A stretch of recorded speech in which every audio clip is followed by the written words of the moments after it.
Ang bigat ng diploma sa kanyang mga kamay ay kasinbigat ng pag-asang nakasabit sa kanyang mga balikat. Hinaplos ni Michelle ang nakaumbok na selyo ng unibersidad. Ang magaspang na tekstura nito ay tila isang pangako ng isang maningning na kinabukasan. Summa cum laude, Bachelor of Science in International Business. Sa maliit at masikip nilang apartment sa isang sulok ng Maynila, ang piraso ng papel na yon ay parang isang gintong tiket. Anak, hindi mo kami binigo. Garalgal ang boses ni Gregorio, ang kanyang ama. Isang dating guro sa probinsya, ang mga guhit sa noo nito ay mas malalim pa kaysa sa mga ilog na tinawid nila para lang makarating sa Maynila. Ang mga kalyo sa kamay nito ay testamento ng libo-libong pasaherong isinakay sa minamaneho nitong taxi. Darating ang araw, ikaw na ang magiging big boss sa isa sa mga matatayog na gusaling yan sa Makati. Lumapit si Pilar, ang kanyang ina, may dalang isang maliit na cake na may iisang kandila. Ang amoy ng pagod mula sa 3 part-time na trabaho cashier sa umaga, labandera sa hapon, at tagasilbi sa isang karinderya sa gabi ay hindi maitago ng matamis na amoy ng cake. Pero sa mga mata niya walang bakas ng pagod, tanging purong pagmamalaki. Para sa aming matalinong dalaga. Sabi nito, nangingilid ang luha. Niyakap sila ni Michelle ng mahigpit. Itay, inay, pangako po. Aalisin ko kayo sa hirap. Bibigyan ko kayo ng buhay na hindi nyo na kailangang magbilang ng bawat sentimo. Noon ang pangakong yon ay tila abot kamay. 3 taon ang lumipas. 4:00 ng madaling araw. Ang malamig na sahig na marmol ng 19 na palapag ng Nexus Holdings Tower ay mas malamig pa kaysa sa hanging humahampas sa pisngi ni Michelle. Ang hawak niya ngayon ay hindi na isang diploma, kundi isang mabigat na mop. Ang amoy sa paligid ay hindi na matamis na cake, kundi ang matapang na amoy ng disinfectant. Ang pangako niya sa kanyang mga magulang ay nakasabit pa rin sa kanyang mga balikat. Pero ngayon, kasinbigat na ito ng buong mundo. Hoy, Michelle, bilisan mo dyan, bago dumating ang mga dragon. Sigaw ni Luz Viminda, o Luz, isang biyudang nasa edad 40, 5 na kasama niyang janitress. Si Luz ang tanging kaibigan niya sa gusaling iyon, ang tanging nakakaalam na ang babaeng nagpapakintab ng sahig ay may kakayahang magsalita ng 5 lengguwahe. Opo, Nay Luz, patapos na po. Sagot ni Michelle, pinipiga ang mop sa timba. Bawat patak ng maruming tubig ay tila isang patak ng kanyang mga pangarap na nasasayang. Paano siya napunta rito? Isang malubhang sakit sa puso ang tumapos sa pagtataksi ng kanyang ama. Ang operasyon ay umubos sa lahat ng kanilang naipon at nagbaon sa kanila sa utang na imposibleng bayaran. Ang diploma niya na dati isang gintong tiket ay naging isang walang silbing paalala ng isang kinabukasang hindi dumating. Ang mga kumpanyang inaplayan niya ay laging may isang dahilan. You lack experience, o we're looking for someone from a more prominent family.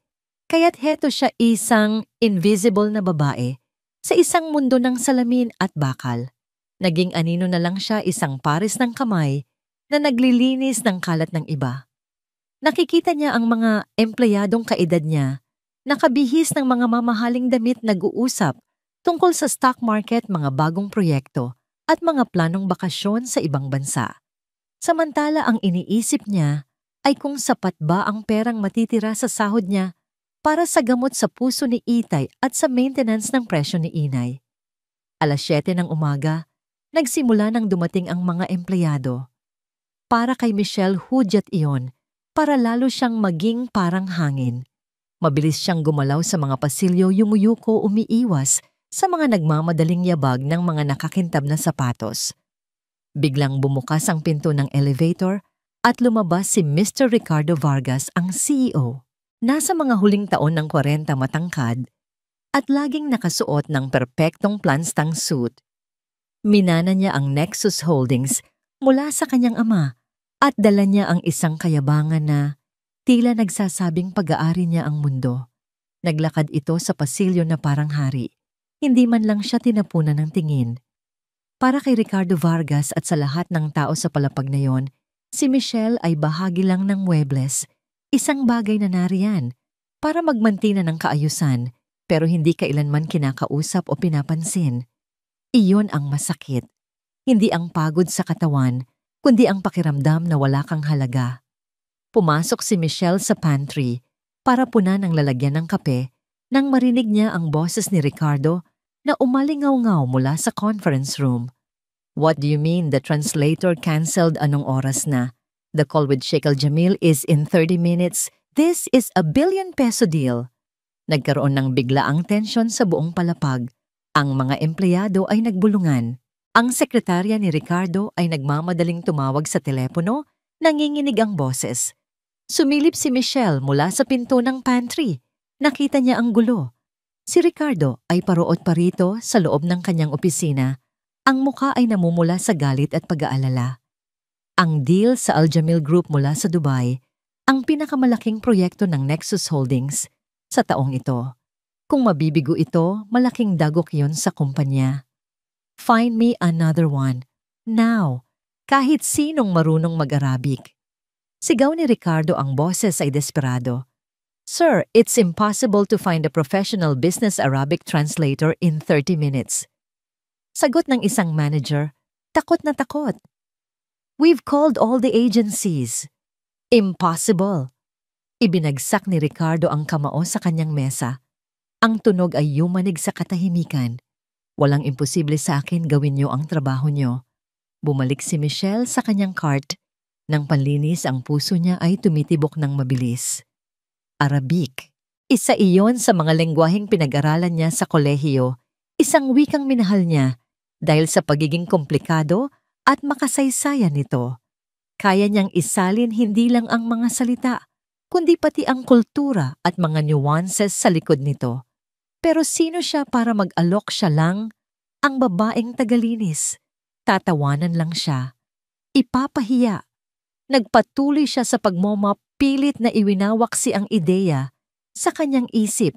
Hindi niya pwedeng isugal ang trabahong bumubuhay sa kanyang pamilya para sa isang sandali ng kabaliwan. Ngunit nang lumabas si Ricardo mula sa kanyang opisina, ang mukha ay puno ng pagkatalo at ang kanyang mga mata ay desperadong naghahanap ng kahit anong solusyon. Napako ang tingin nito sa kanya. Huminto si Ricardo. Tinitigan niya si Michelle mula ulo hanggang paa. Ang kupas niyang uniforme, ang gomang guwantes, ang pagod sa kanyang mukha. Isang mapanuyang nangiti ang gumuhit sa mga labi ng CEO. Ang desperasyon nito ay biglang napalitan ng mapang-insultong paglalaro. Lumakad ito palapit sa kanya habang ang ilang mga empleyado ay napahinto para manood. Para silang nasa isang sirko at si Michelle ang hayop na itatanghal. Well, what do we have here? Sabi ni Ricardo, ang boses ay malakas para marinig ng lahat. Ang kanyang mga mata ay nang-uuyam. Baka ikaw. Tumigil ito. Tinitiyak na lahat ng atensyon ay nasa kanila. Marunong kang mag-Arabic. Ang tawanan ng ilang empleyado ay parang mga bubog na tumusok sa puso ni Michelle. Ang hangin ay napuno ng panghahamak. Ang kanyang pagiging invisible ay biglang nawala. Ngayon siya ang sentro ng atensyon, isang katatawanan. Nakatayo lang siya roon, hawak ang mop na parang isang kalasag, habang ang mundo niya ay huminto sa pag-ikot. Ang tanong ay nakasabit sa hangin, hindi isang tunay na katanungan, kundi isang insulto na naghihintay lang ng kanyang katahimikan bilang kumpirmasyon. Ang halakhak ay kumalat sa pasilyo na parang lason. Bawat tawa ay isang sampal sa pagkatao ni Michelle. Naramdaman niya ang pag-init ng kanyang mga pisngi. Ang pamilyar na hiya na sa loob ng 3 taon ay naging parang pangalawang balat na niya. Ang natural niyang reaksyon ay yumuko, magtago sa likod ng kanyang buhok at hintaying matapos ang sandali ng kahihiyan. Pero may nag-iba. Sa gitna ng pang-uuyam, nakita niya ang refleksyon ng sarili sa makintab na sahig na marmol. Isang babaeng nakayuko, hawak ang isang mop Tila tinatanggap ang kanyang lugar sa ilalim ng lipunan. Sa isang iglap, hindi niya nakita ang sarili, kundi ang pagod na mukha ng kanyang ina at ang nanghihinang mga mata ng kanyang ama. Ang pangako niya ay umalingaw-ngaw sa kanyang isipan. Aalisin ko kayo sa hirap. Paano niya iyon magagawa kung habang buhay siyang mananatiling anino? Dahan-dahan, itinaas ni Michelle ang kanyang ulo. Ang pagyanig sa kanyang mga kamay ay huminto. Ang takot sa kanyang mga mata ay napalitan ng isang apoy na matagal nang natutulog. Tinitigan niya si Ricardo Vargas ng diretso sa mga mata. Isang salita lang ang lumabas sa kanyang bibig, ngunit sapat na yon para patigilin ang lahat ng halakhak. Opo. Ang katahimikan na sumunod ay mas malakas pa kaysa sa ingay kanina. Maging si Ricardo ay natigilan. Ang mapanuyang nangiti sa kanyang labi ay bahagyang naglaho na palitan ng pagtataka. Anong sabi mo? Nauutal na tanong ng CEO. Inulit ni Michelle, mas malakas mas buo ang boses. Opo sir, marunong po ako. Isang empleyado sa gilid ang humagikhik hindi makapaniwala. Ngunit ang iba ay nakatitig lang naguguluhan. Si Ricardo na nabawi na ang kanyang kompostura ay tumawa ng malakas isang tawang pilit at puno ng pagdududa. Talaga isang janitress. Lumingon siya sa mga empleyado na para bang nagsasabi, naririnig niyo ba ang kabaliwang ito? Tumingin siyang muli kay Michelle. Sige, patunayan mo. Kung magagawa mo talagang isali ng usapan namin ni Sheikh Al-Jamil, hindi lang doble, kundi triple, ang sahod mo simula bukas. Pero kapag pinalpak mo ito, lumapit siya at bumulong, sisiguraduhin kong kahit sa kangkungan ay hindi ka na makakapulot ng trabaho. Iyon ay hindi isang alok. Iyon ay isang hamon na may kasamang banta. Isang bitag. Inaasahan ni Ricardo na aatras si Michelle, na aaminin niyang nagbibiro lang siya. Ngunit hindi umatras si Michelle. Tumango siya. Sige po sir, tatanggapin ko. Walang nagawa si Ricardo, kundi panindigan ang kanyang sinabi. Ang kanyang sekretarya ay nag-aalangang iniabot ang telepono sa conference room. Pumasok si Michelle sa silid na yon, isang lugar na araw-araw niyang nililinis pero hindi kailanman inakalang papasukin niya bilang isang kalahok. Ang mahabang lamesang yari, sa mahogani, ang mga mamahaling upuang katad, ang malawak na bintanang tanaw ang buong Makati, lahat ay tila nangungutya sa kanyang kupas na uniforme.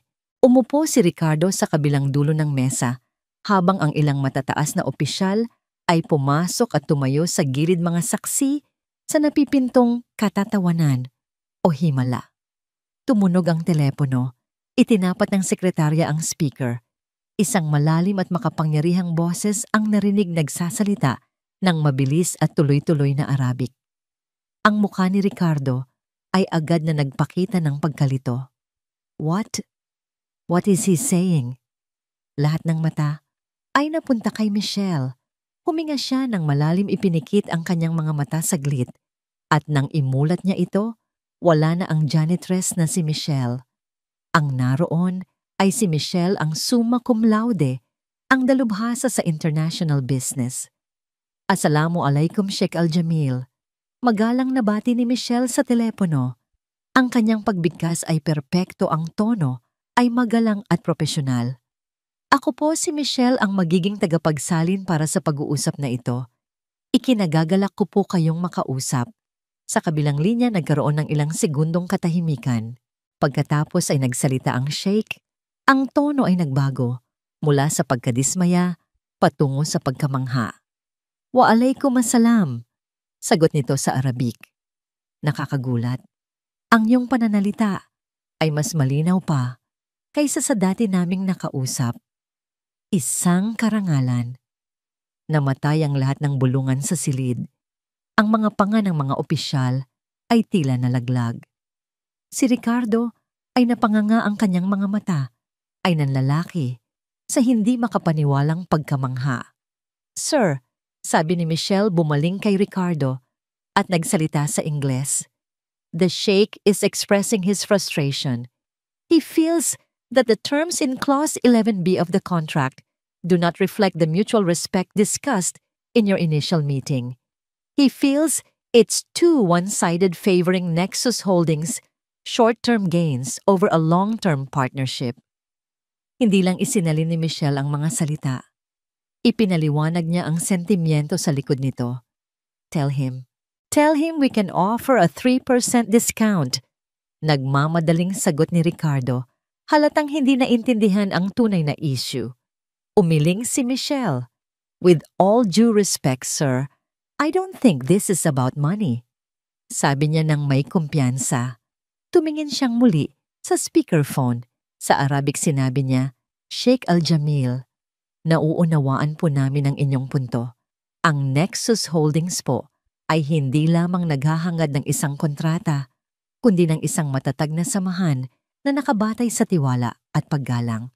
Ang isinasaad sa Clause 11B ay isang standard na format lamang at bukas po kami sa anumang suhestyon ninyo para ito ay mas maging patas para sa magkabilang panig. Sa sumunod na 20 minuto, si Michelle ang nagdala ng buong pag-uusap. Siya ay naging tulay, hindi lang ng 2 wika, kundi ng 2 magkaibang kultura ng pagnenegosyo. Ipinaliwanag niya kay Ricardo na sa Middle East ang relasyon at tiwala ay mas mahalaga kaysa sa numero sa kontrata. Ipinayo niya kung anong mga salita ang dapat gamitin para ipakita ang paggalang at pangmatagalang intensyon. Sa bawat pagsasalita niya, mas lalong lumalambot ang tono ng sheikh. Sa bawat pagsasalin niya, mas lalong lumalaki ang paghanga at marahil pagkatakot sa mga mata ni Ricardo. Kung ganoon, sabi ng sheikh sa huli, payag akong ituloy ang kasunduan sa kondisyon na si Miss Michelle ang magiging pangunahing contact person ko para sa lahat ng komunikasyon. Ang kanyang pangunawa sa aming kultura ay isang malaking yaman para sa inyong kumpanya. Sir, the sheikh agrees to the deal. He wants me to be his main point of contact. Kalmadong pagsasalin ni Michelle. Oo naman, absolutely. Halos masamid na sagot ni Ricardo. Nang matapos ang tawag, isang nakabibinging katahimikan ang bumalot sa conference room. Ang mga opisyal na kanina'y nag-aabang ng isang palabas ay nakatitig ngayon kay Michelle na parang nakakita ng multo. Ang babaeng araw-araw nilang nilalampasan sa pasilyo, ang babaeng nagpupunas ng kanilang mga mesa, ay kadarating lang na nagligtas ng 1 bilyong pisong kontrata. Dahan-dahang tumayo si Michelle. Kinuha niya ang kanyang mop at timba na naiwan sa labas ng pinto. Hinarap niya si Ricardo Vargas na nakaupo pa rin tulala. Walang bakas ng pagmamalaki o pagyayabang sa kanyang mukha. Tanging isang simpleng pagpapaalala. Sir, sabi niya ang kanyang boses ay kalmado ngunit may bigat. Tungkol po sa ipinangako ninyong triple na sahod. Napalunok si Ricardo. Ang kulay sa kanyang mukha ay nawala. Sa sandaling iyon sa harap ng kanyang mga pinagkakatiwalaang opisyal, wala siyang nagawa kundi tumango. Sa ilalim ng mga matang nakatingin ang makapangyarihang CEO ng Nexus Holdings ay natalo. At ang nagpatalo sa kanya ay ang babaeng hindi man lang niya itinuring na nakikita. Ang balita ay kumalat sa buong gusali na mas mabilis pa sa apoy. Ang janitress na nagsalba ng Al-Jamil deal. Bago matapos ang araw ang bawat empleyado mula sa ground floor hanggang sa penthouse ay alam na ang pangalan ni Michelle. Ang dating invisible na babae ay bigla na lang naging isang alamat. Kinabukasan pagpasok ni Michelle sa trabaho, ramdam niya agad ang pagbabago. Ang mga taong dati nilalampasan lang siya ay bumabati na ngayon. Good morning, Michelle. May mga ngiti, may mga tango ng paghanga, at mayroon ding mga tingin na puno ng inggit at pagdududa. 9:00 ng umaga, ipinatawag siya sa opisina ni Ricardo. Ang paglalakad niya sa pasilyo, papunta sa opisina ng CEO, ay parang isang prosesyon. Ang bawat pares ng mata ay nakasunod sa kanya. Pagpasok niya sa malawak na opisina, hindi siya pinaupo ni Ricardo. Nakatayo lang ito sa likod ng kanyang dambuhalang mesa, nakatingin sa labas ng bintana, tila pinagmamasdan ang kanyang kaharian. Alam mo, Michelle, nagsalita ito nang hindi lumilingon. Ang nangyari kahapon ay isang anomalya. Isang swerte. Huwag mong iisipin na dahil doon ay espesyal ka na. Hindi ko po yun iniisip, sir.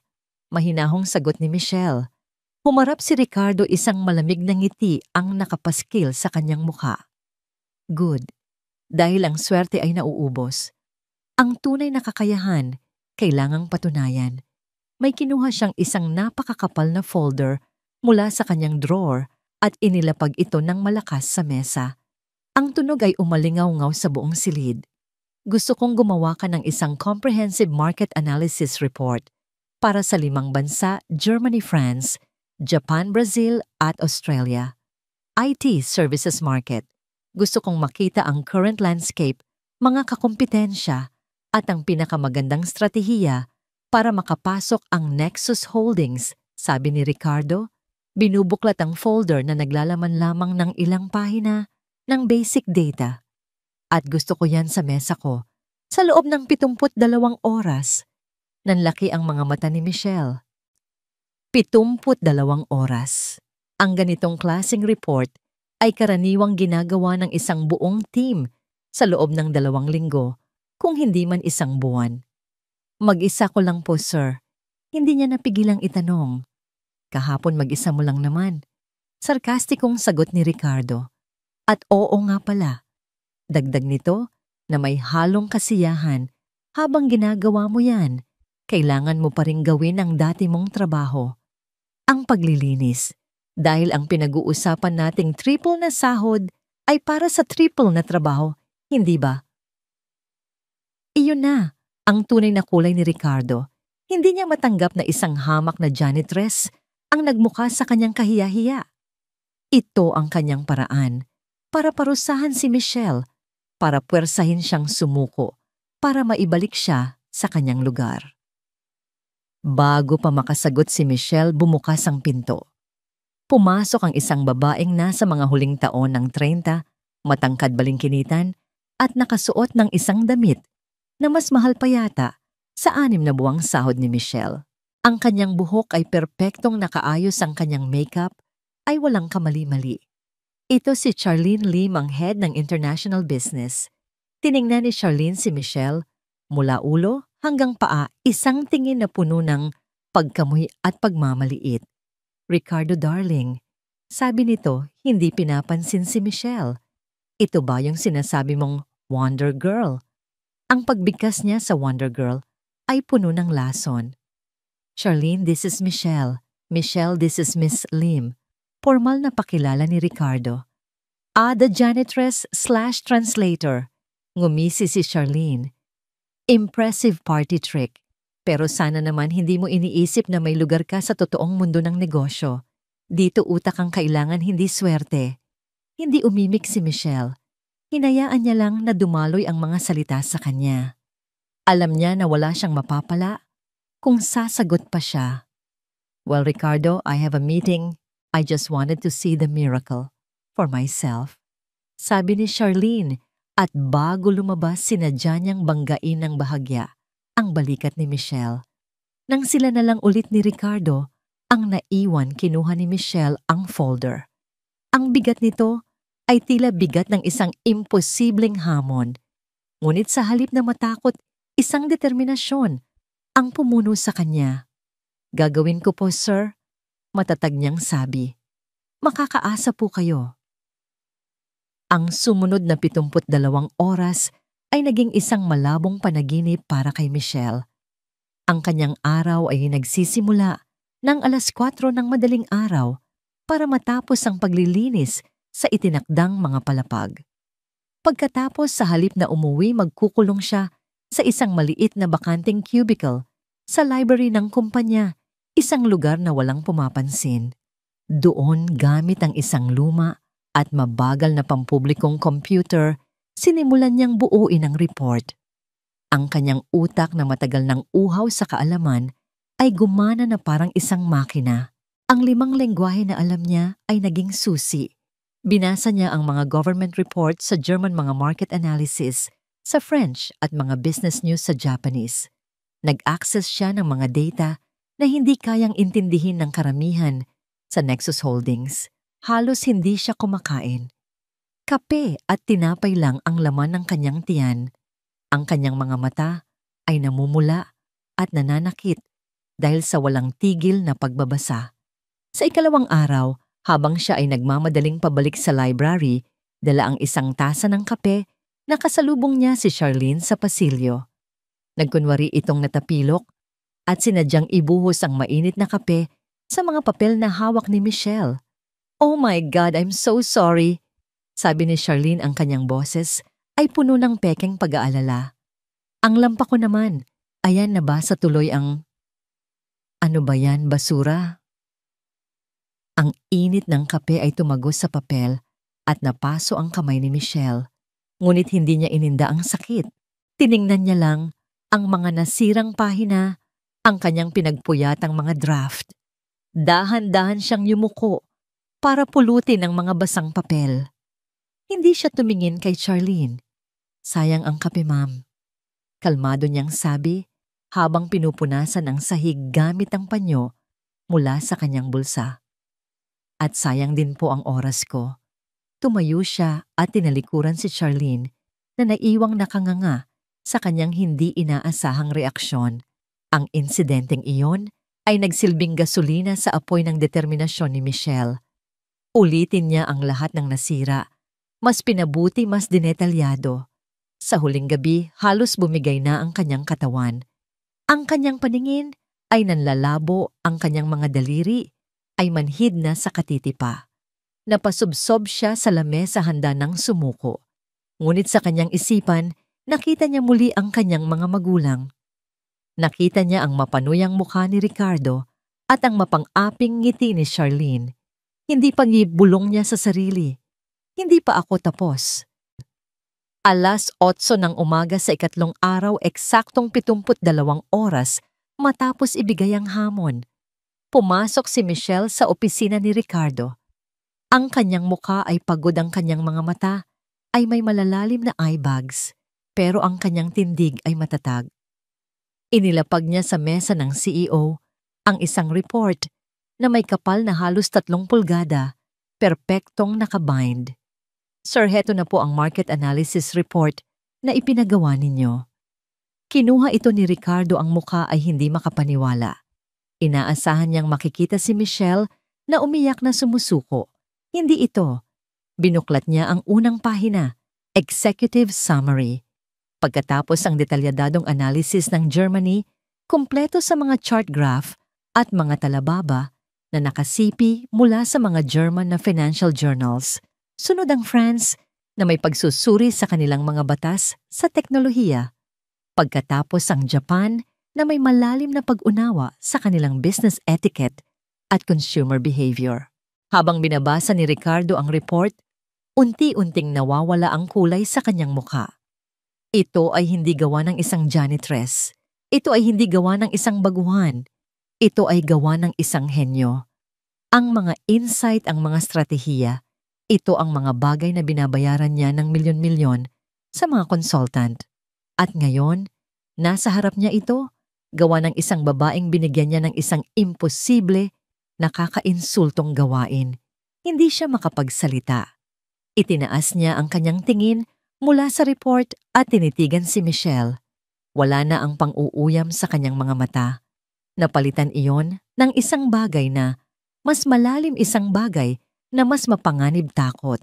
Natatakot siya sa babaeng nasa harap niya. Hindi na maikaila ni Ricardo ang kakayahan ni Michelle. Kahit pagaano niya kagustong isipin na ang lahat ay swerte lang, ang halos 300 pahinang report sa kanyang mesa ay isang solidong ebidensya. Labag man sa kanyang kalooban, kinailangan niyang tuparin ang bahagi ng kanyang kasunduan. Kinabukasan, isang memo ang lumabas. Si Michelle ay binigyan ng bagong posisyon, Special Assistant to the International Business Department. Hindi ito isang mataas na posisyon at malabo ang deskripsyon ng trabaho, pero kasama nito ang isang maliit na cubicle sa ika-18 palapag at higit sa lahat ang opisyal na pag-alis niya sa Sanitation Department. Ang cubicle niya ay nasa pinakasulok ng palapag, malapit sa pantry at sa banyo isang malinaw na mensahe na bagamat nandoon na siya, hindi pa rin siya tunay na kabilang. Ngunit para kay Michelle, ang maliit na espasyong yon ay isang palasyo. Sa kauna-unahang pagkakataon, sa loob ng 3 taon, mayroon siyang sariling mesa at isang computer na hindi niya kailangang ibahagi sa iba. Ang kupas na unipormeng asul ay napalitan ng isang simpleng blusa at itim na palda na binili niya mula sa ukay-ukay. Ang reaksyon ni Charlene Lim ay predictable. Nang dumaan ito sa cubicle ni Michelle, sinadya nitong ihulog ang isang folder na puno ng papel sa sahig. Ay pakipulot nga, miss. Ano na nga ulit ang pangalan mo? Utos nito na para bang si Michelle ay isa pa ring janitress.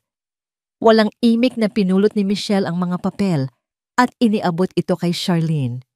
Ngunit bago ito makuha ni Charlene, hinawakan ni Michelle ang kamay nito nang may bahagyang diin. Michelle po ang pangalan ko, Ma'am Lim, at nasa ilalim po ako ng departamento ninyo. I'm looking forward to learning from you. Ang kanyang nangiti ay magalang ngunit ang kanyang mga mata ay matatag. Nagulat si Charlene sa hindi inaasahang paggigiit ni Michelle. Inagaw nito ang folder at umalis ng walang imik. Alam ni Michelle na simula pa lang yon ng kanilang digmaan. 1 linggo ang lumipas. Ang trabaho ni Michelle bilang special assistant ay binubuo ng mga gawaing walang gustong gumawa, pag-aayos ng mga lumang file, pag-transcribe ng mga meeting, at paggawa ng mga coffee run para kay Charlene. Isang malinaw na paraan para ipahiya siya. Ngunit ginawa ni Michelle ang lahat ng ito nang walang reklamo at sa bawat gawain natututo siya. Ang mga lumang file ay nagbigay sa kanya ng kaalaman tungkol sa mga nakaraang deal ng kumpanya. Ang mga meeting ay nagbigay sa kanya ng ideya sa mga kasalukuyang proyekto. Isang Martes ng umaga, sumiklab ang isang krisis. Isang galit na email ang dumating mula sa Tanaka Corporation, isa sa pinakamalaking kliyente nila sa Japan. Nagbanta itong kakansilahin ang multimilyong dolyar na kontrata nila dahil sa matinding kawalan ng paggalang sa kultura. Nagkagulo ang buong departamento. Sa isang emergency meeting na ipinatawag ni Ricardo, nalaman nilang ang team ni Charlene sa isang video conference noong nakaraang linggo ay direktang tumanggi sa traditional na gift exchange at tinawag itong unnecessary bribery. Bukod pa rito, minadali nila ang pag-uusap, hindi isinasaalang-alang ang kahalagahan ng pagbuo ng relasyon o nemawashi sa kulturang Hapon. Anong kalokohan ito, Charlene? Sigaw ni Ricardo. Hindi mo ba alam kung gaano kahalaga ang Tanaka account? It was a simple misunderstanding, Ricardo. Depensa ni Charlene, ngunit halata ang kaba sa kanyang boses. They're just being overly sensitive. Overly sensitive. Mawawalan tayo ng 30% ng ating quarterly revenue. Habang nagbabangayan sila, tahimik na binabasa ni Michelle ang kopya ng email mula sa kanyang cubicle. Naalala niya ang 1 taon na ginugol niya sa Tokyo bilang exchange student. Alam na alam niya kung gaano kalaki ang pagkakamaling nagawa ng team ni Charlene. Naglakas loob siyang kumatok at pumasok sa conference room. Lahat ng mata ay napunta sa kanya. Anong ginagawa mo rito? Mataray na tanong ni Charlene. Ma'am, sir, nabasa ko po ang email. Baka po makatulong ako. Sabi ni Michelle. Tumawa si Charlene. At ano namang alam mo sa Japanese business culture? Naglinis ka na ba ng banyo sa Japan? Bago pa makasagot si Ricardo, may isang boses na pumutol sa tensyon. Let her speak. Lahat ay napalingon. Nakatayo sa may pinto ang isang babaeng nasa mga unang taon ng 50 elegante at may awtoridad. Nakasuot ito ng isang simpleng pero mamahaling damit. Ang kanyang presensya ay nagpapatahimik sa buong silid. Siya si Victoria Vargas, ang asawa ni Ricardo, At isa sa mga major stockholder ng kumpanya anak ng nagtatag ng Nexus Holdings. Bihira siyang magpakita sa opisina, ngunit kapag nandoon siya lahat ay nakikinig. Napalunok si Ricardo. "Victoria darling, this is an internal matter." Mukha itong isang krisis, Ricardo. Putol ni Victoria ang kanyang tingin ay nakapako kay Michelle. "Sige iha, anong mungkahi mo?" Huminga ng malalim si Michelle. Ang issue po ay hindi lang sa gift exchange. Ito po ay tungkol sa saving face o mensu. Sa ginawa po ng team na pahiya si Mr. Tanaka sa harap ng kanyang mga kasamahan. Para maayos ito, kailangan nating magpakita ng pinakamataas na antas ng pagpapakumbaba at pangunawa. Nagpatuloy siya. "Kailangan po nating humingi ng isa pang video conference, pero this time ako po ang haharap sa kanila. Kailangan nating magsimula sa isang formal na paghingi ng tawad sa lengguaheng Hapon. Hindi lang basta sumimasen, kundi isang malalim na moshiwake gozaimasen deshita. Pagkatapos, kailangan nating aminin ang ating kamangmangan sa kanilang kultura at ipangako na magtatalaga tayo ng isang taong Juanmen para sa Japanese accounts para hindi na maulit ang pagkakamali." "At sino naman ang taong yan ikaw?" Nanunuyang tanong ni Charlene. "Kung papayagan po," sagot ni Michelle nakatingin kay Victoria. Tinitigan siya ni Victoria ng matagal. May nakita siyang katalinuhan at katatagan sa mga mata ng dalaga. Tumango siya. "Gawin mo." Kinahapunan naganap ang video conference. Sa screen ang mukha ni Mr. Tanaka at ng kanyang team ay kasing tigas ng bato. Si Charlene at ang kanyang team ay nasa likod ni Michelle, halatang napipilitan lang. "Tanaka-sama." Nagsimula si Michelle. Ang kanyang Japanese ay matatas at magalang. "Ako po si Michelle mula sa Nexus Holdings. Sa ngalan po ng aming kumpanya, nais ko pong iparating ang aming pinakamalalim na paghingi ng paumanhin sa aming nagawang kawalan ng galang." Pagkasabi nito, tumayo si Michelle at yumuko ng napakababa, isang perpektong 90-degree na Saikeire, ang pinaka-formal na pagyuko.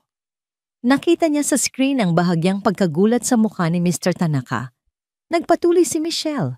Ipinaliwanag niya ng may buong paggalang ang kanilang pagkukulang at inilatag ang mga hakbang na gagawin ng kumpanya para ayusin ito, kabilang na ang kanyang pagiging maging dedikadong contact person. Hindi lang siya nagsalin.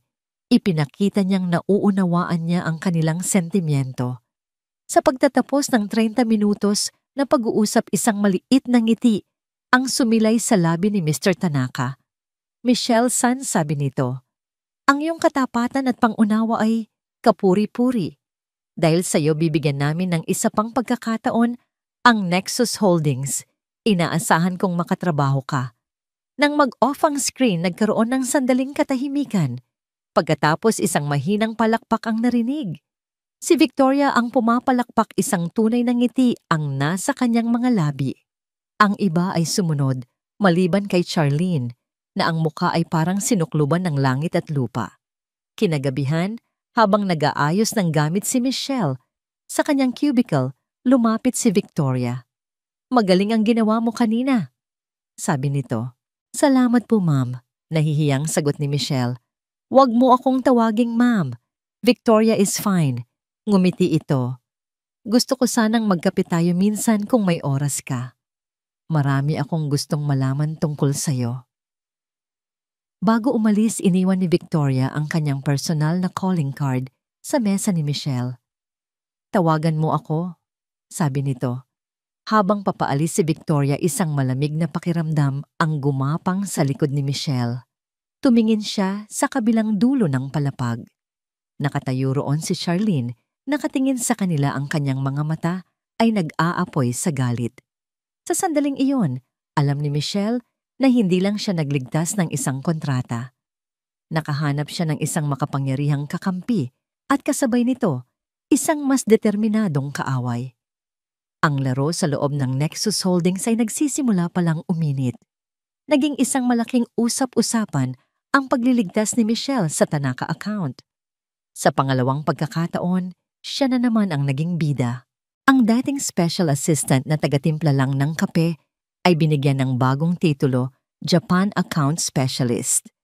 Dala nito ang bahagyang pagtaas ng sahod at higit sa lahat ang pagkilala na siya ay isang mahalagang bahagi na ng International Business Department.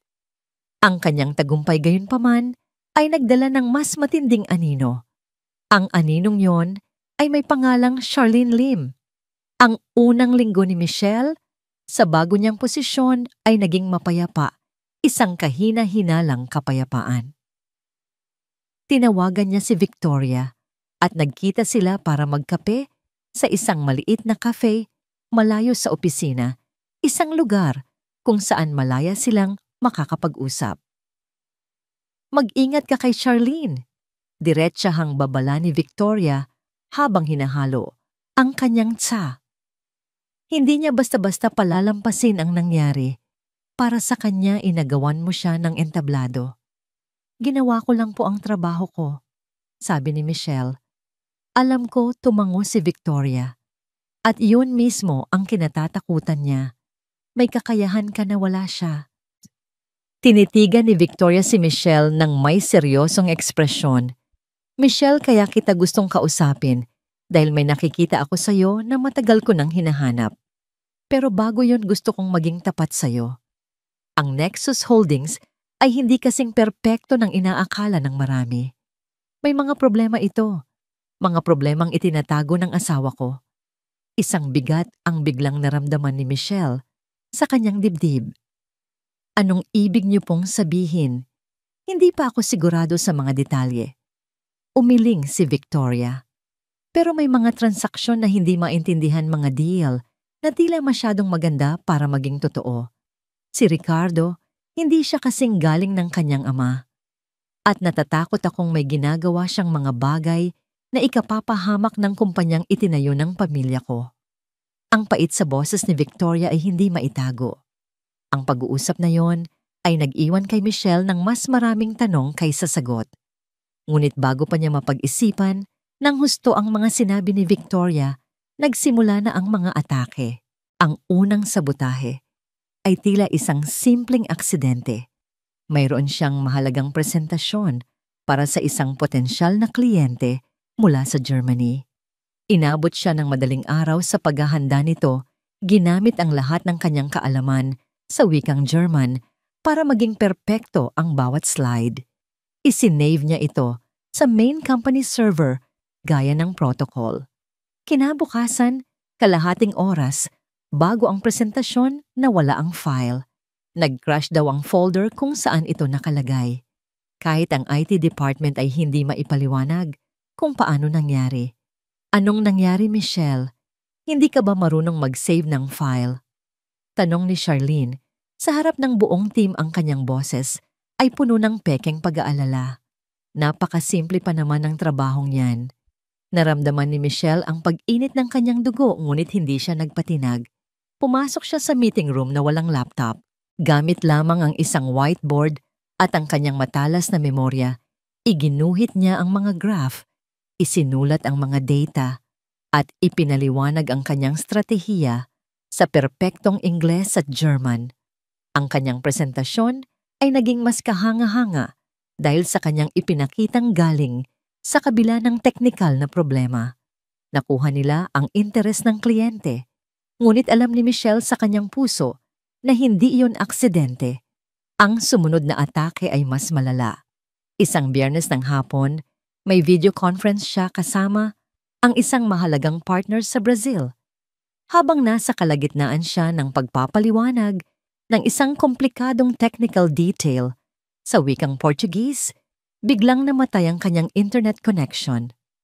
Pasensya na mukhang may problema sa connection ni Miss Michelle, sabi ni Charlene na mabilis na pumasok sa eksena. Hayaan niyo ako na ang magpapatuloy.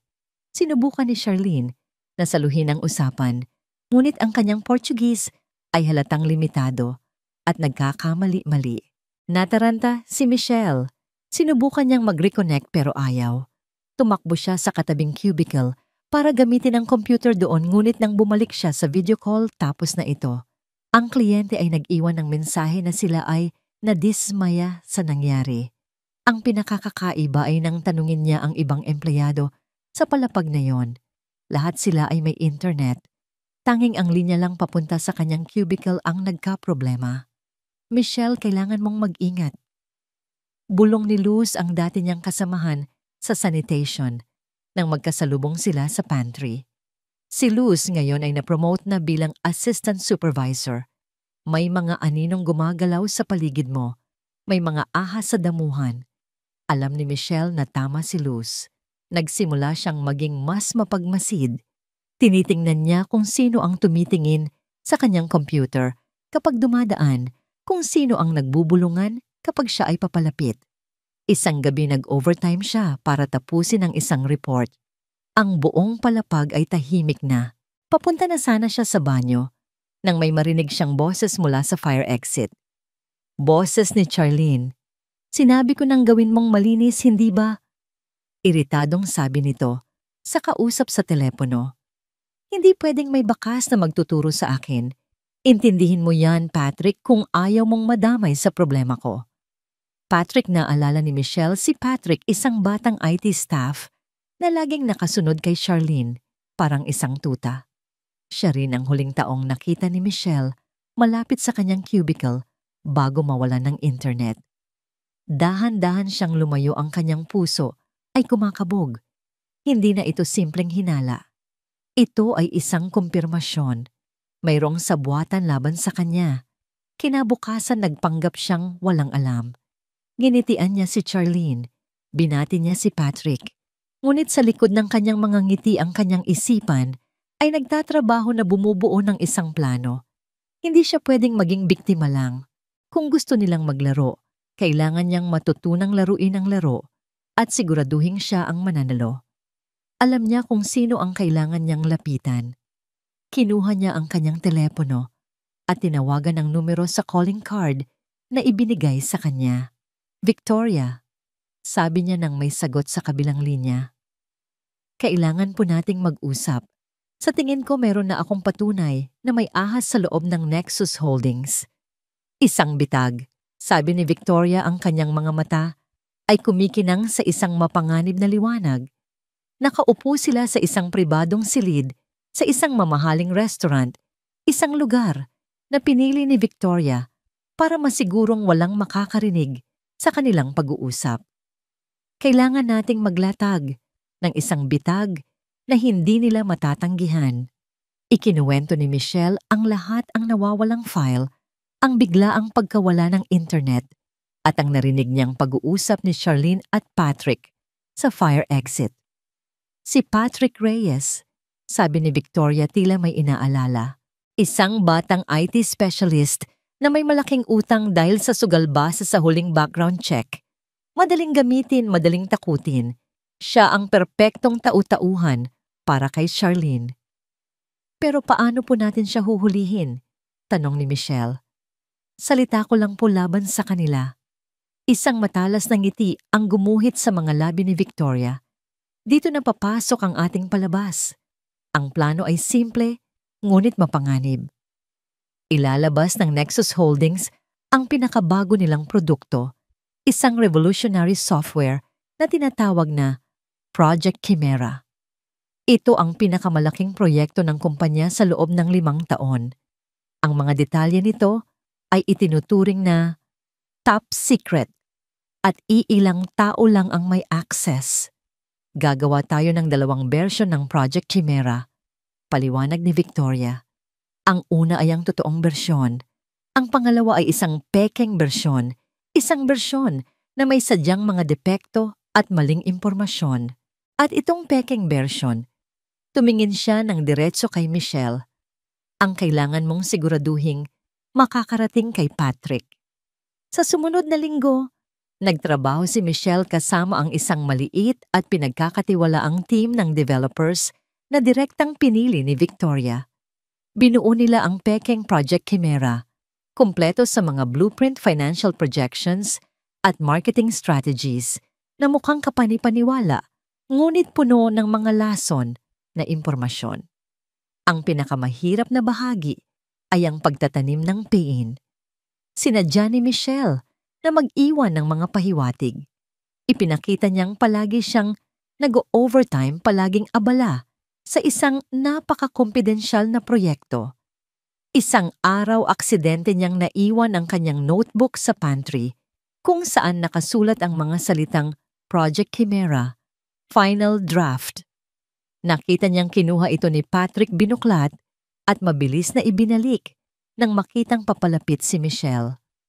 Kumagat ito sa pain. Ang huling hakbang ay ang paglalagay ng pekeng file sa isang lugar na madaling ma-access ni Patrick. Isang gabi umalis si Michelle sa kanyang cubicle para magkape, nakalimutang ilock ang kanyang computer. Nakasave sa kanyang desktop ang isang folder na may pangalang Project Chimera. Strictly confidential. Mula sa malayo nagmamasid si Michelle. Nakita niyang lumapit si Patrick, lumingon-lingon sa paligid at mabilis na isinaksak ang isang USB drive sa kanyang computer. Ilang segundo lang tinanggal niya ito at nagmamadaling umalis. Nahuli na ang daga.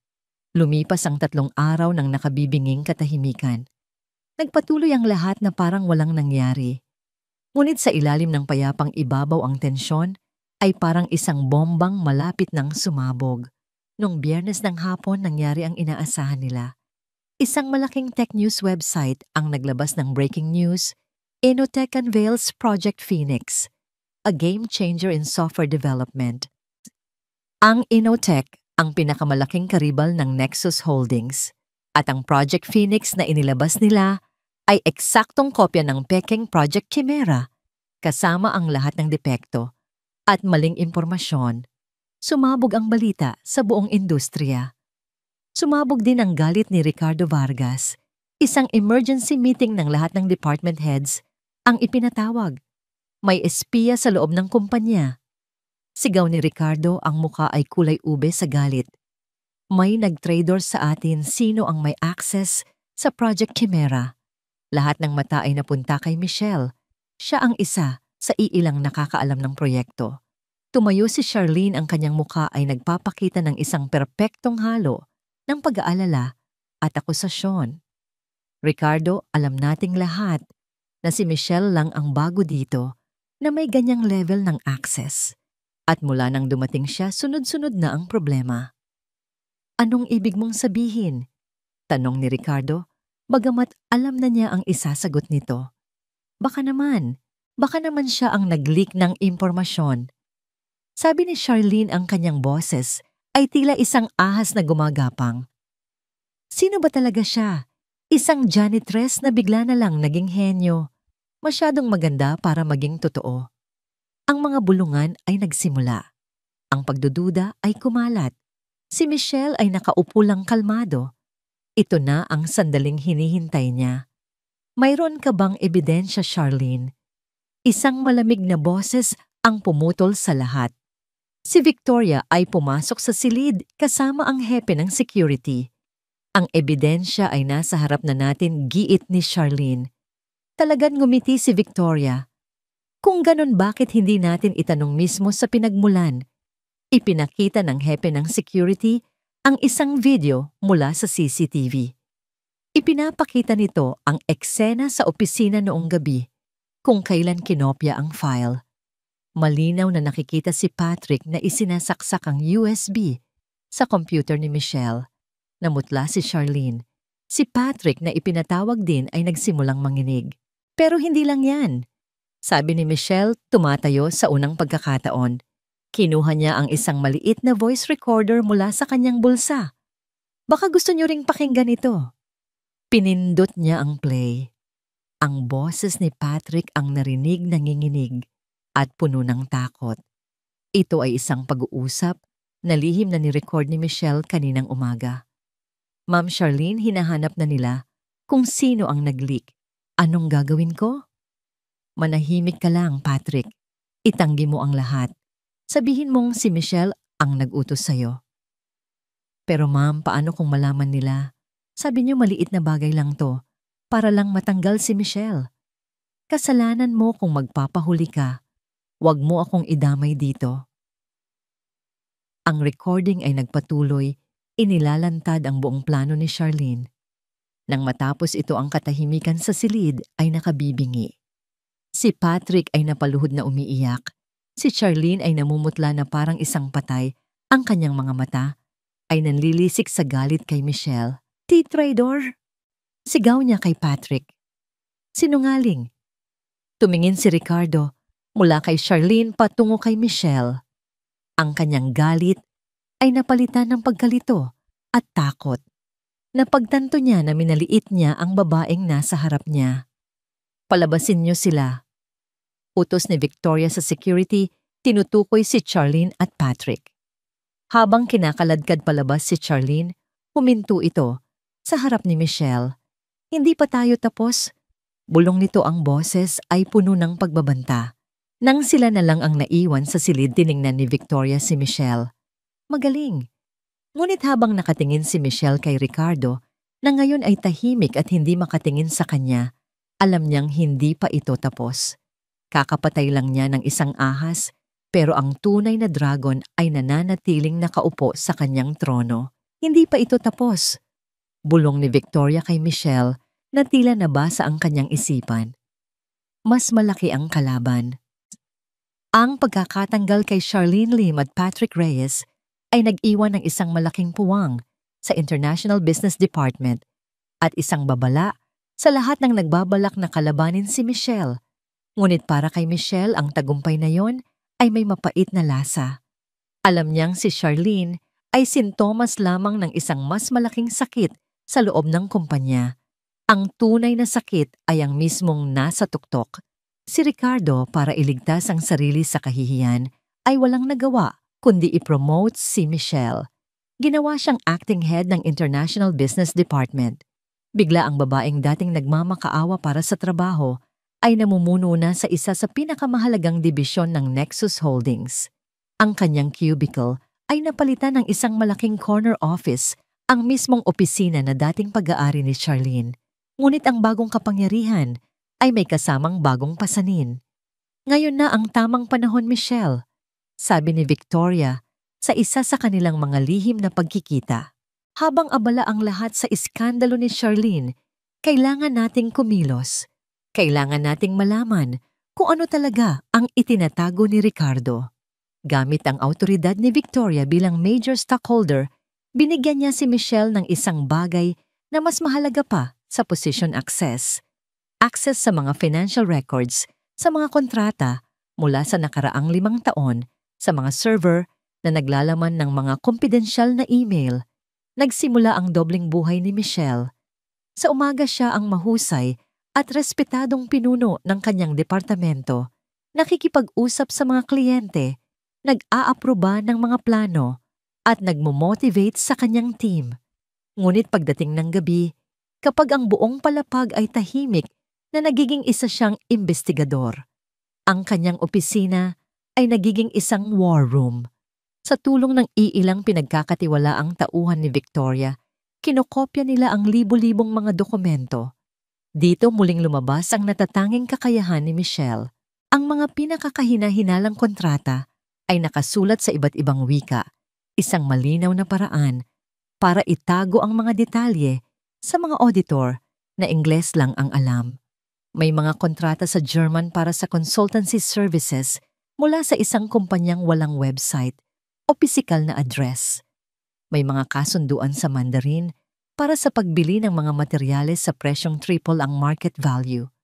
Mga multong kumpanya. Bulong ni Michelle habang tinitipa ang pangalan ng isang supplier na nakabase sa Zurich. Walang record, walang history. Pero milyon-milyon ang ibinabayad sa kanila ng Nexus Holdings. Habang mas malalim ang kanyang paghuhukay, mas nagiging malinaw ang pattern. Isang sistematikong paglalabas ng pera mula sa kumpanya, nakatago sa ilalim ng mga legal na transaksyon.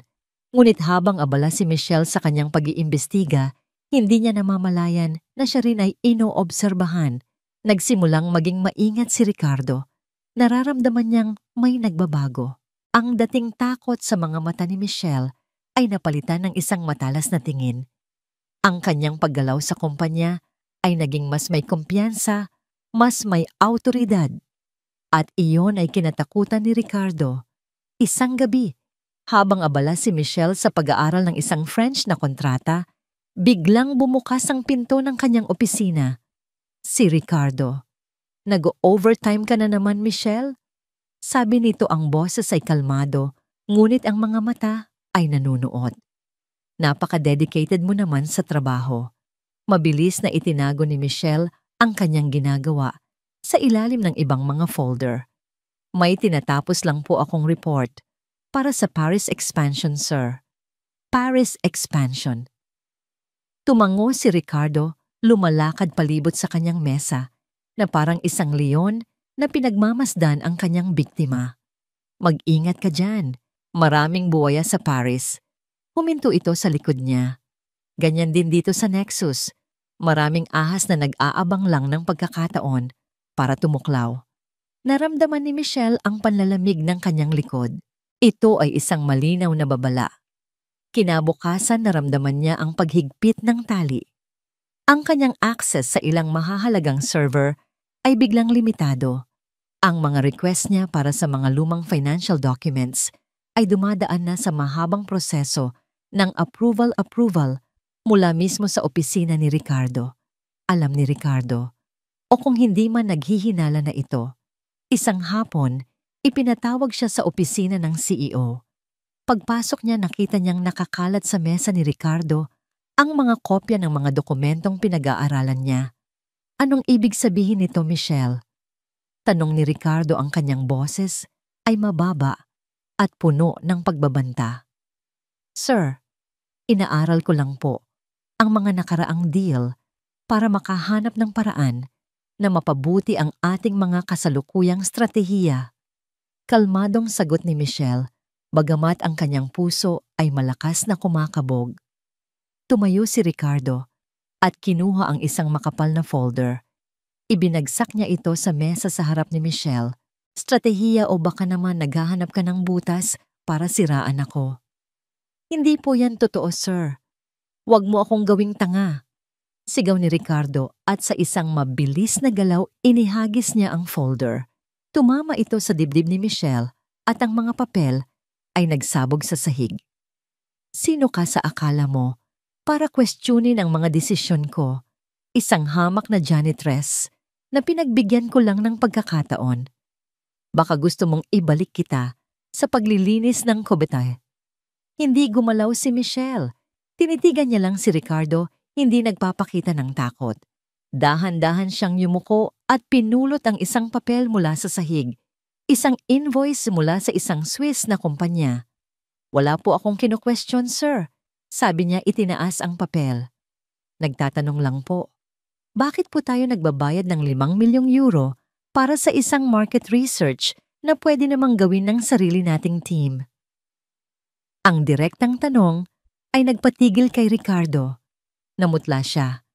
Hindi niya inaasahan ang ganitong katapangan. "Lumabas ka." Utos niya. Ang boses ay nanginginig sa galit. "Lumabas ka sa opisina ko. Ngayon din."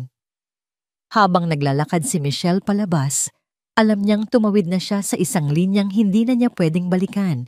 Nagdeklara na siya ng giyera.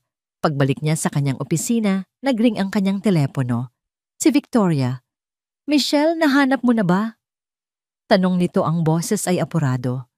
"Mayroon na po akong mga patunay, pero hindi pa sapat para idiin siya." Sagot ni Michelle. At alam na niya, alam niyang may ginagawa ako. "Kung ganoon, kailangan nating bilisan," sabi ni Victoria.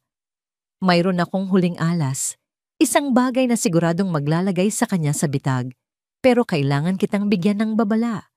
Kapag ginawa natin ito, magiging mas mapanganib ang lahat." Tumingin si Michelle sa bintana, sa libo-libong ilaw ng syudad. Ang daan na tinatahak niya ay madilim at puno ng panganib. Ngunit wala ng atrasan. "Gawin po natin," sabi niya ng may buong determinasyon. Sa kabilang dako ng gusali, sa loob ng kanyang madilim na opisina, si Ricardo Vargas ay may tinitingnan sa kanyang computer. Hindi ito mga dokumento ng kumpanya. Ito ay isang folder na may pangalang Michelle. Sa loob mga litrato niya ang address ng kanyang pamilya at ang kumpletong medical records ng kanyang ama. Akala mo matalino ka, bulong ni Ricardo sa kadiliman. Tingnan natin kung gaano kakatapang kapag ang pamilya mo na ang nakataya. Ang huling alas ni Victoria ay isang pangalan, Aurelia, ang codename para sa isang dating executive assistant ni Ricardo na biglang nag-resign at umalis ng bansa 2 taon na ang nakalipas. Si Aurelia ayon kay Victoria ang maaaring may hawak ng susi, ang direktang ebidensya na mag-uugnay kay Ricardo sa mga ilegal na transaksyon. Nahanap ko siya sa isang maliit na bayan sa Espanya, sabi ni Victoria kay Michelle sa isang naka-encrypt na tawag. Takot siyang magsalita, pero kung ikaw ang kakausap sa kanya sa wikang naiintindihan niya, baka magbago ang isip niya. Iyon ang naging misyon ni Michelle. Sa ilalim ng pagkukunwaring isang business trip sa Europa, lihim siyang lumipad patungong Espanya. Samantala, sa Nexus Holdings ang hangin ay naging mas mabigat, mas mapanganib. Alam ni Ricardo na ang bawat galaw niya ay binabantayan. At alam niyang kailangan niyang gumawa ng isang hakbang na sisira sa determinasyon ng kanyang kalaban. Isang gabi habang si Michelle ay nasa Espanya, isang opisyal na sulat ang dumating sa bahay ng kanyang mga magulang. Galing ito sa health insurance company. Nakasaad dito na ang policy ng kanyang ama na siyang sumasagot sa mamahaling gamot at regular na check-up nito ay under review dahil sa mga discrepancies sa record. Isang malinaw na pahiwatig na anumang oras ay maaari itong kanselahin. Anak, anong ibig sabihin nito? Nanginginig ang boses ni Pilar sa telepono. Hindi pwedeng mawala ang insurance ni itay mo. Alam mo yan. Naramdaman ni Michelle ang pag-akyat ng yelo sa kanyang mga ugat. Ito na yon. Ang babala ni Ricardo ay hindi na lang isang babala. Isa na itong direktang pag-atake. Huwag po kayong mag-alala, inay. Sabi niya, pilit na pinapakalma ang sariling boses. Ako po ang bahala. Aayusin ko po ito. Pagkatapos ng tawag na paupo siya sa gilid ng kama sa kanyang hotel room, ang bigat ng mundo ay biglang bumagsak sa kanyang mga balikat. Ang lahat ng kanyang ipinaglalaban, ang hustisya, ang katotohanan, ay biglang naglaho. Ang tanging nakikita niya ay ang mukha ng kanyang ama, ang takot na baka hindi na nito makuha ang gamot na bumubuhay dito. Kinabukasan nakipagkita siya kay Aurelia. Ang dating assistant ay isa ng may bahay na mumuhay ng simple, ngunit ang takot ay bakas pa rin sa kanyang mga mata. Sa una ayaw nitong magsalita. Hindi niyo naiintindihan, sabi ni Aurelia sa wikang Espanyol. Mapanganib siyang tao. Sisirain niya ang buhay ko, ang buhay ng pamilya ko. Ganon din po ang ginagawa niya sa akin. Sagot ni Michelle, ang kanyang boses ay basag. Ikinuwento niya ang tungkol sa kanyang ama, sa insurance sa banta. Kaya po ako nandito ay hindi lang para sa kumpanya. Nandito po ako para sa pamilya ko at para sa pamilya ninyo. Kung hindi natin siya pipigilan ngayon, habang buhay tayong magtatago sa takot. Ang kanyang katapatan ay tumagos sa puso ni Aurelia. Umiiyak, inilabas nito ang isang lumang hard drive. Nandito ang lahat. Sabi nito, mga kopya ng email, mga bank transfer, mga recording ng pag-uusap nila. Itinago ko ito para protektahan ang sarili ko. Hawak na ni Michelle ang bomba. Ang ebidensyang wawasak kay Ricardo. Ngunit pagbalik niya sa Pilipinas, isang mas masahol na sorpresa ang naghihintay sa kanya. Ipinatawag siya ni Ricardo sa kanyang opisina. Pagpasok niya, wala ang karaniwang galit sa mukha nito. Sa halip, meron itong isang nakakakilabot na ngiti. Welcome back, Michelle. Bati nito. I heard your trip to Europe was fruitful. Itinuro nito ang upuan sa harap ng kanyang mesa. Maupo ka. May gusto lang akong linawin. Umupo si Michelle, ang hard drive ay nasa loob ng kanyang bag na parang isang batong pabigat. Alam mo, matagal na kitang pinagmamasdan. Sabi ni Ricardo, pinaglalaruan ang isang mamahaling ballpen mula sa pagiging janitress hanggang sa pagiging henyo sa wika, hanggang sa pagiging isang mahusay na department head. Impressive! Talagang impressive. Huminto ito at tinitigan siya ng diretso sa mata. Pero may isang bagay kang hindi naiintindihan. Sa mundong ito, ang talino ay walang kwenta laban sa kapangyarihan. At ako, idiniin nito ang ballpen sa mesa, hawak ko ang kapangyarihan. Kinuha nito ang isang folder at inilapit ito kay Michelle. Sa ibabaw nakasulat ang pangalan ng kanyang ama, Gregorio Reyes. Ang tatay mo. Sabi ni Ricardo, ang kanyang boses ay naging isang malamig na bulong. Stage 3 congestive heart failure. Kailangan niya ng 8 klase ng gamot araw-araw. Ang halaga, humigit kumulang 40,000 kada buwan. At iyan ay bukod pa sa kanyang buwanang check-up sa isang magaling na cardiologist. Lahat yan sinasagot ng insurance na binabayaran ng kumpanya ko. Hindi makapagsalita si Michelle. Ang hangin sa kanyang baga ay tila naubos. Isang tawag ko lang, Michelle. Sabi ni Ricardo, dahan-dahang itinaas ang kanyang telepono. Isang tawag lang sa insurance company.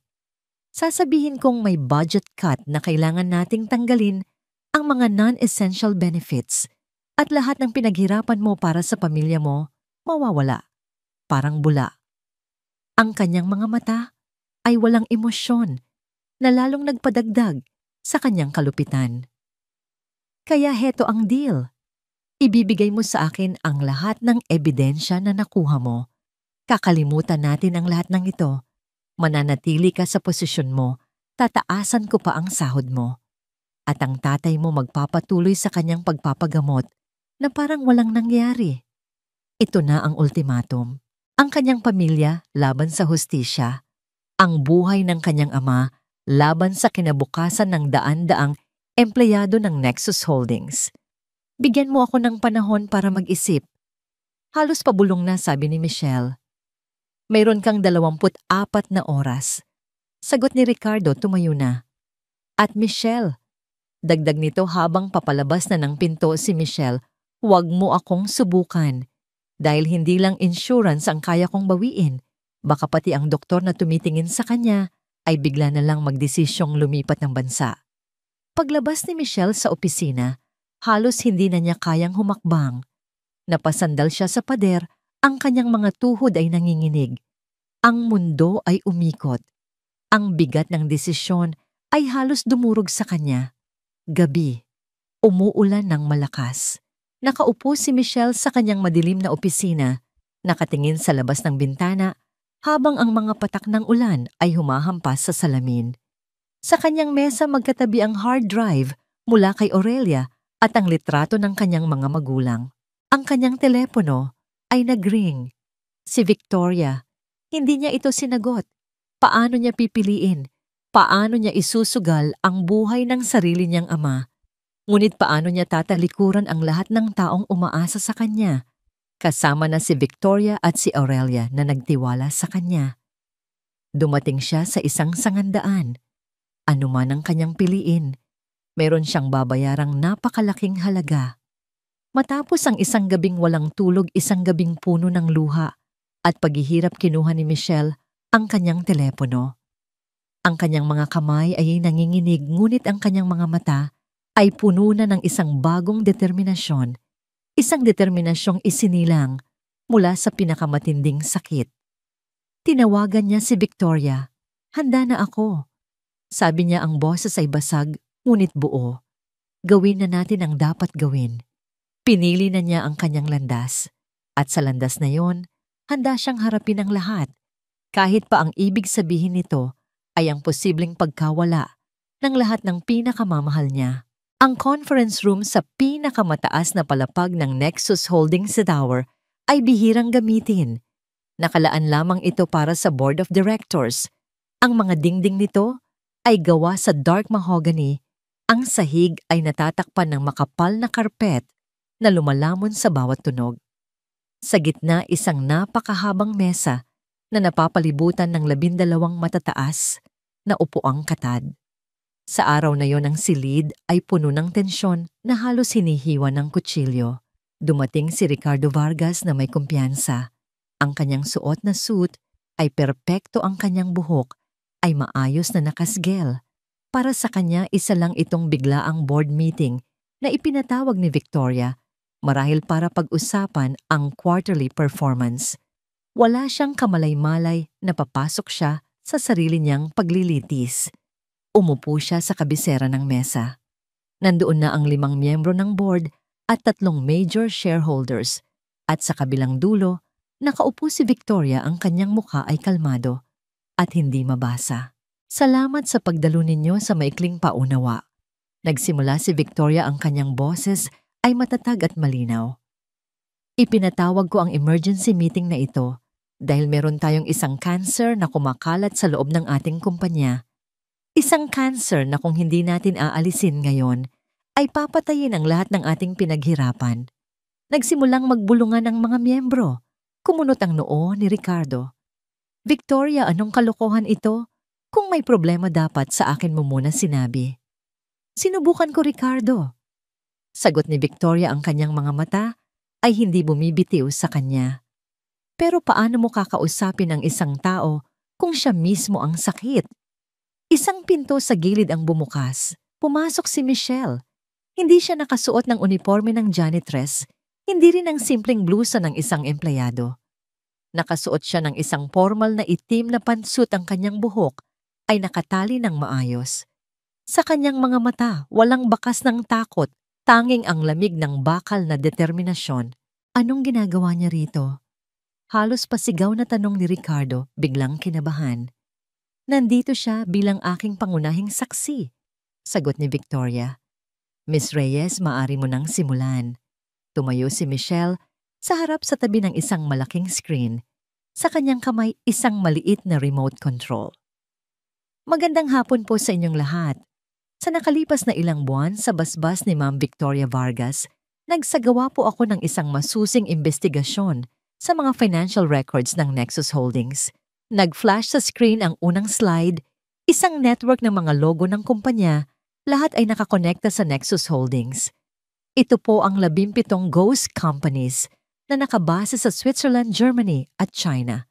Ang mga kumpanyang ito ay walang opisina, walang empleyado, at walang lehitimong operasyon. Ngunit sa nakalipas na 5 taon, nakatanggap sila ng kabuuang bayad na 240 milyong piso mula sa Nexus Holdings para sa mga pekeng consultancy fees at service charges. Kasunuan-lingan yan. Sigaw ni Ricardo tumatayo. Lahat iyan ay mga lehitimong partners. Talaga po ba, sir? Kalmadong tanong ni Michelle at pinindot ang remote. Lumabas sa screen ang isang kopya ng email na kasulat sa German. Ito po ay isang email mula sa inyo, Mr. Vargas, papunta sa isang Hans Gruber ng Zurich Financials. Dito po personal ninyong inuutusan si Mr. Gruber na ipasa ang bayad sa isang pribadong bank account sa Cayman Islands. Isinalin ni Michelle ang buong email sa Ingles. Bawat salita ay parang isang martilyong pumupukpok sa ataol ni Ricardo. Namutla ang CEO. Peke yan. Madaling gumawa ng pekeng email. Depensa niya, ang kanyang boses ay nagsisimula ng manginig. Kung ganoon po, nagpatuloy si Michelle, baka gusto niyo pong pakinggan ito.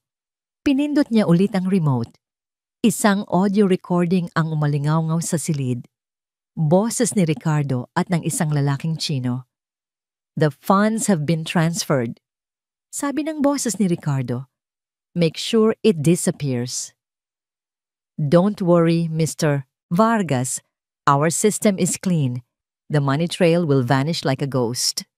Ang recording ay mula sa hard drive ni Aurelia, isang pag-uusap na lihim niyang ni-record. Paano? Paano niyo nakuha yan?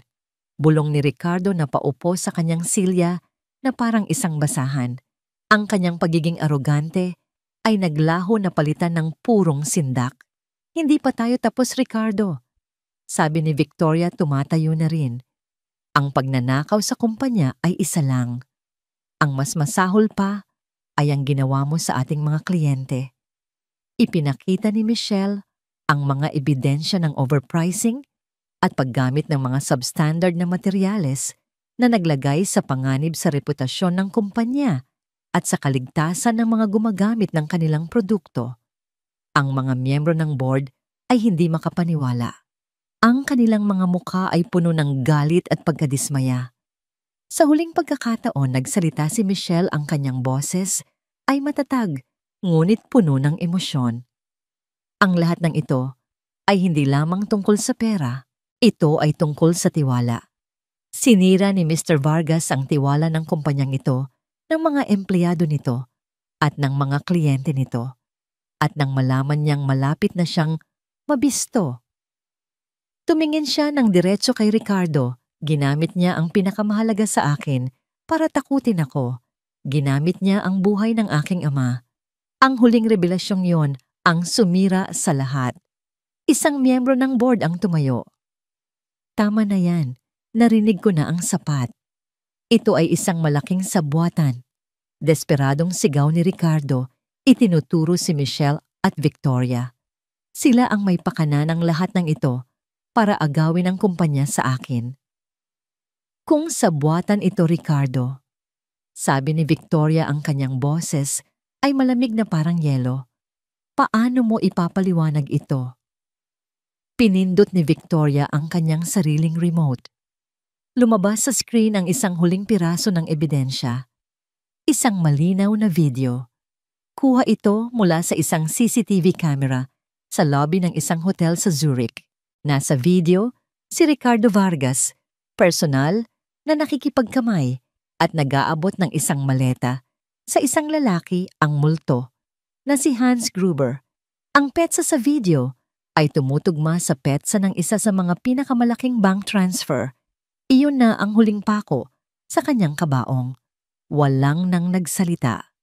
Si Ricardo ay nakatingin lang sa screen, ang kanyang bibig ay nakabukas, ang kanyang mundo ay gumuho sa harap niya. Ang bitag ay nagsara. I move for the immediate and unconditional termination of Ricardo Vargas as CEO and Chairman of the Board. Sabi ng pinakamatandang miyembro ng board. I second the motion. Sabi ng isa pa. All in favor? Lahat ng kamay ay itinaas, maliban kay Ricardo.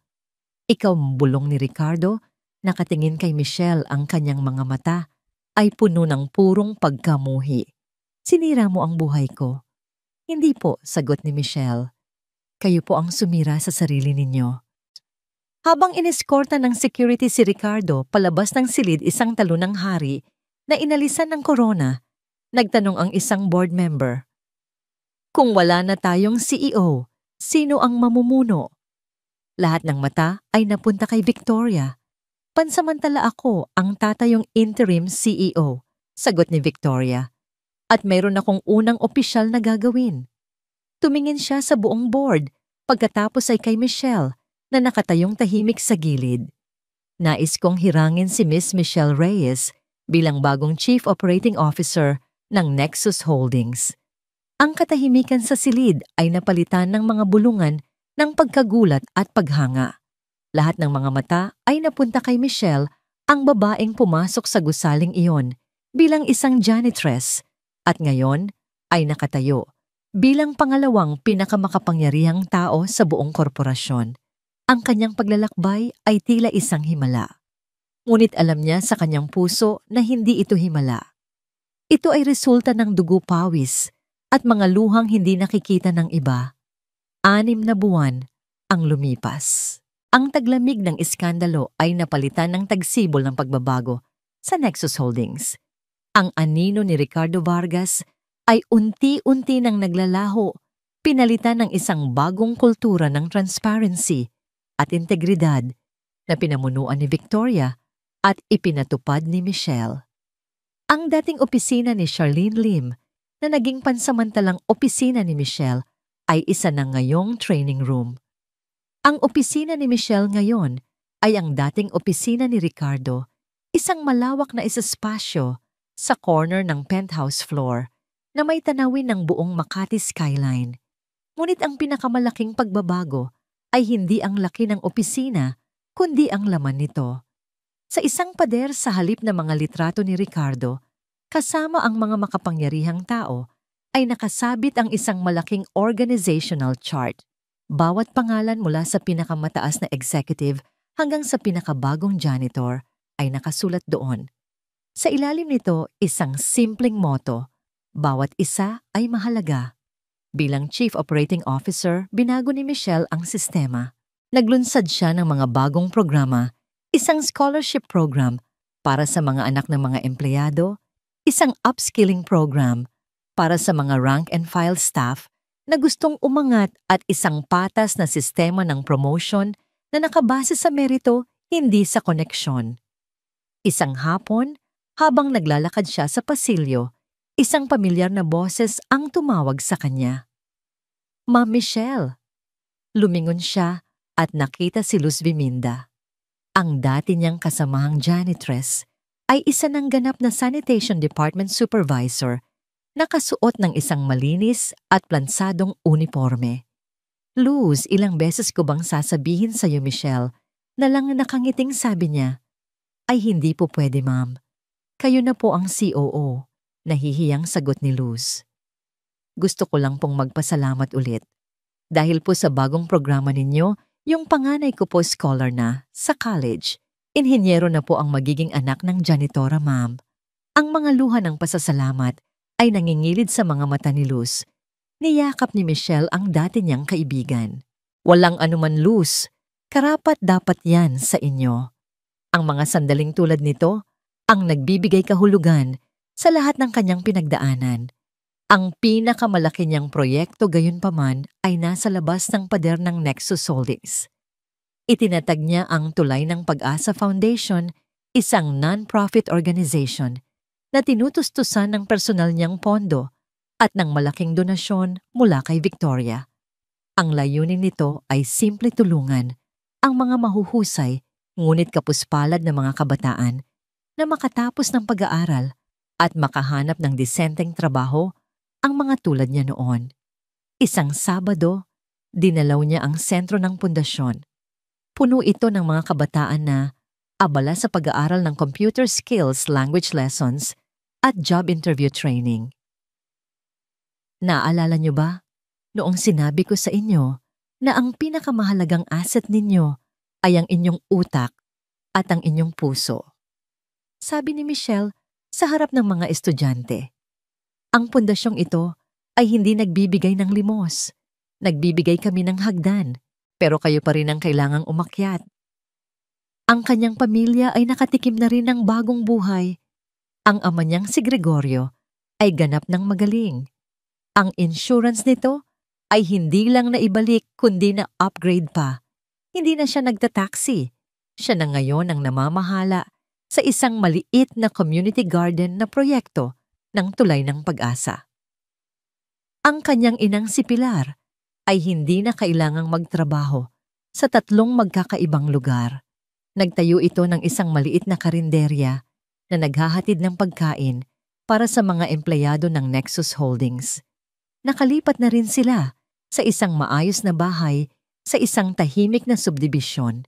Isang gabi, habang naghahapunan sila, tinitigan ni Gregorio ang kanyang anak. Anak, ipinagmamalaki kita, hindi dahil sa posisyon mo o sa pera mo. Ipinagmamalaki kita dahil sa kabila ng lahat ng naabot mo, hindi mo pa rin nakakalimutan kung saan ka nanggaling. Ang mga salitang yon ay mas mahalaga pa kaysa sa anumang promosyon o bonus. Sa kanyang pag-akyat, hindi lahat ay naging masaya. May mga board member pa ring nagdududa, mga empleyadong naiinggit. Ngunit natutunan na ni Michelle na hindi niya kailangang pasayahin ang lahat. Ang mahalaga ay ginagawa niya ang tama. Isang araw, bumalik siya sa 19 na palapag, ang lugar kung saan nagsimula ang lahat. Tahimik at walang tao. Tumayo siya sa eksaktong lugar kung saan siya kinutya ni Ricardo. Hinawakan niya ang malamig na marmol na sahig, ang parehong sahig na araw-araw niyang pinakintab. Napangiti siya. Bumalik siya sa kanyang opisina. Sa gitna ng mga importanteng dokumento at mga financial report, may isang bagay sa kanyang mesa na hindi nababagay, ngunit hindi niya kailanman inalis. Isang maliit na picture frame. Ang nasa loob ng frame ay hindi litrato ng kanyang pamilya o isang mamahaling painting. Ito ay isang maliit na piraso ng asul na tela, isang retaso mula sa kanyang lumang uniforme ng janitress. Sa ilalim nito, may isang maliit na nakaukit na plaka na may mga salitang, "Ang bawat trabaho ay may dignidad." Tumingin siya sa labas ng bintana. Ang mga ilaw ng Makati ay kumikinang na parang mga bituin sa lupa. Bawat ilaw ay kumakatawan sa isang pangarap, isang kwento, isang pakikibaka. 6 na buwan pa ang lumipas, inanunsyo ni Victoria ang kanyang pagre-retiro. Sa isang engrandeng pagtitipon, formal niyang ipinasa ang titulo ng Chief Executive Officer kay Michelle Reyes. Ang janitress ay isa ng CEO. Sa kanyang inaugural speech, hindi niya pinag-usapan ang kita o expansion. Pinag-usapan niya ang mga tao. Pinag-usapan niya ang pag-asa. "Ako ay isang patunay," sabi niya sa harap ng daan-daang empleyado at mga bisita, "na ang iyong kasalukuyang sitwasyon ay hindi ang iyong huling destinasyon. Ang pinakamahalagang boses na dapat mong pakinggan ay hindi ang boses ng mga nangungutya sa'yo, kundi ang boses sa loob mo na nagsasabing, kaya mo to." Nang gabing iyon, matapos ang selebrasyon, nanatili siyang mag-isa sa kanyang opisina. Ang katahimikan ay nagbigay daan sa kanya para pagnilayan ang lahat. Mula sa pagiging isang babaeng hindi nakikita hanggang sa pagiging isang babaeng tinitingala ng lahat. Kinuha niya ang frame na may piraso ng asul na tela at hinawakan ito ng mahigpit. Ito ang kanyang paalala, ang kanyang angkla. Hindi niya kailanman hahayaang makalimutan ng CEO na si Michelle Reyes ang mga aral na natutunan ng janitress na si Michelle.